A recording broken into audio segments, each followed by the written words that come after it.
ইসলামী যুব আন্দোলন বাংলাদেশ শিবচর উপজেলা শাখা কর্তৃক আয়োজিত আজকের সম্মেলনের সম্মানিত সভাপতি ও মঞ্চে উপবিষ্ট সংগ্রামী নেতৃবৃন্দ ও আমার সামনে উপবিষ্ট সংগ্রামী সাথী ও বন্ধুগণ, সকলকে জানাই ইসলামী যুব আন্দোলন বাংলাদেশ আমার নীলফির ইউনিয়ন শাখার পক্ষ থেকে আন্তরিক মোবারকবাদ।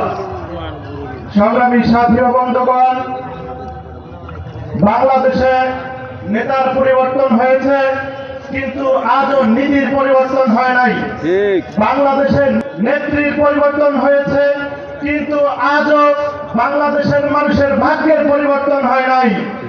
বাংলাদেশে আজও খুন বন্ধ হয় নাই, আজও চুরি বন্ধ হয় নাই, আজও ডাকাতি বন্ধ হয় নাই, গুম বন্ধ হয় নাই।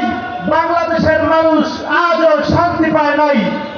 সম্মানিত সাথী ও বন্ধুগণ, বাংলা